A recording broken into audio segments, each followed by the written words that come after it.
To get the clearest picture of these lives, we don't just send them questionnaires. We interview them in their living rooms. We get their medical records from their doctors. We draw their blood. We scan their brains. We talk to their children. We videotape them talking with their wives about their deepest concerns. And when about a decade ago we finally asked the wives if they would join us as members of the study, many of the women said, "You know, it's about time." So what have we learned? What are the lessons that come from the tens of thousands of pages of information that we've generated on these lives? Well, the lessons aren't about wealth or fame or working harder and harder. The clearest message that we get from this 75-year study is this: good relationships keep us happier and healthier, period. We've learned 3 big lessons about relationships. The first is that social connections are really good for us and that loneliness kills. It turns out that people who are more socially connected to family, to friends, to community are happier, they're physically healthier, and they live longer than people who are less well connected. And the experience of loneliness turns out to be toxic.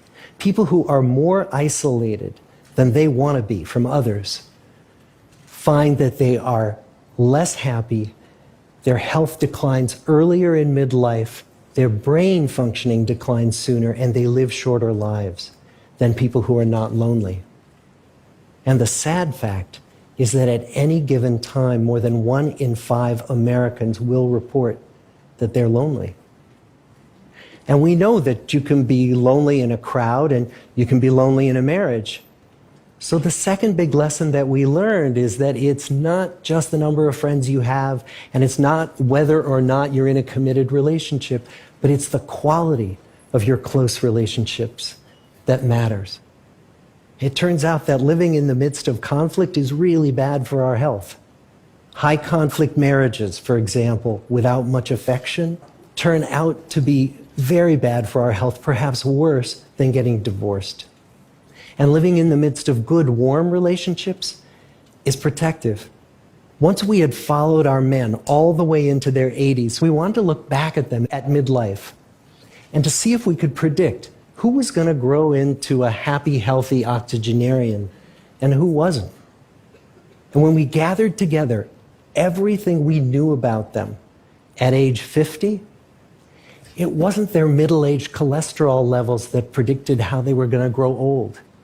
It was how satisfied they were in their relationships. The people who were the most satisfied in their relationships at age 50 were the healthiest at age 80.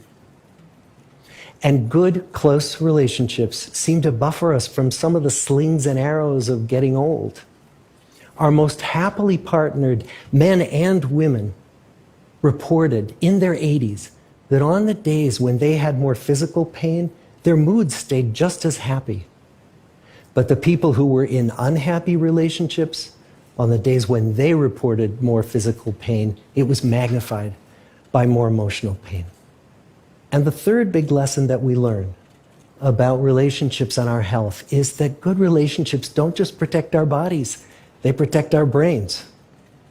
It turns out that being in a securely attached relationship to another person in your 80s is protective. That the people who are in relationships where they really feel they can count on the other person in times of need, those people's memories stay sharper longer.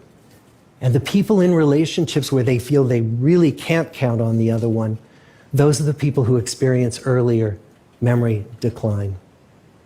And those good relationships, they don't have to be smooth all the time. Some of our octogenarian couples could bicker with each other day in and day out.